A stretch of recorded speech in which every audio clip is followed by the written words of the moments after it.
Inside the gymnasium on the 6th floor of Metro Corrections, Randall Buford sat shackled in an orange jumpsuit, officers just feet away. He's here on multiple charges, including murder, and he doesn't shy away from that. I just had enough, and I shot him. But Randall Buford wants you to know what happened 30 years earlier. The crimes he says were committed against him, put up for adoption as a child, and put into a dangerous home. We immediately were victims of sexual abuse. Daryl was abusing us almost daily. Daryl Buford adopted Randall and his younger brother in the late 80s, the local paper calling it a love story. But just 5 years later, Daryl was convicted on 5 counts of sex abuse involving his young adopted children. During the course of that, we're forced to go visit him in prison every weekend. Randall says the abuse continued. He says he couldn't escape it. And being that young, going through that stuff, it's uncomfortable already, and you've already told, and then you're still dealing with it. It's almost like, who do you tell, And how old were you when that was happening? I was 11. At 11 years old, with no protection from the state, Randall says he had to find his own way out. I start running away, and they start sending me to different boys' camps around the state. And I'd always give them trouble in the camp. I wouldn't cooperate with the therapy and stuff.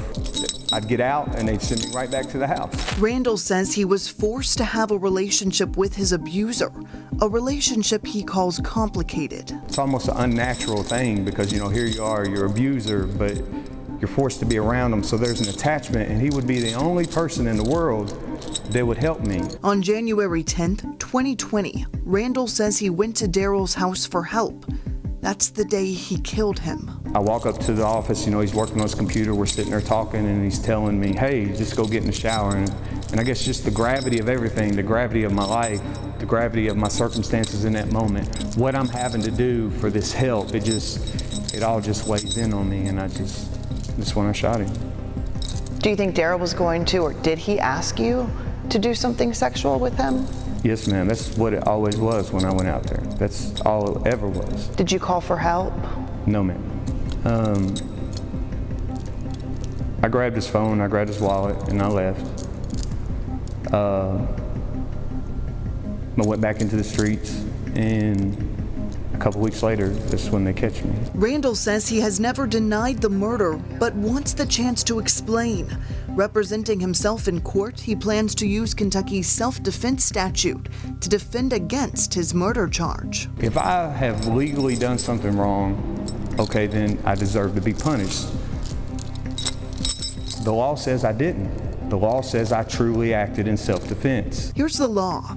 Deadly physical force is justifiable when the defendant believes such force is necessary to protect himself against sexual intercourse compelled by force or threat. Ultimately, it will be up to a jury to decide if that applies to Randall's case. There's times I've felt like I've regretted it, but at the same time, I understood that had I not been around him, it would have never happened. We really need, as a society, to look at the whole system like, obviously, it's not working.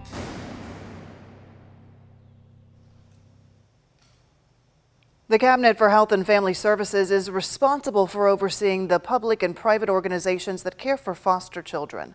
We reached out to the state agency to find out how Randall Buford's case fell through the cracks, how a child was forced to live with a man convicted of sexually abusing him. The team at the Cabinet didn't directly answer my question, but they gave me a statement which reads in part, "While we cannot predict every possible outcome, Kentucky has taken great strides in ensuring the safety and stability of all children and youth in and out of home care."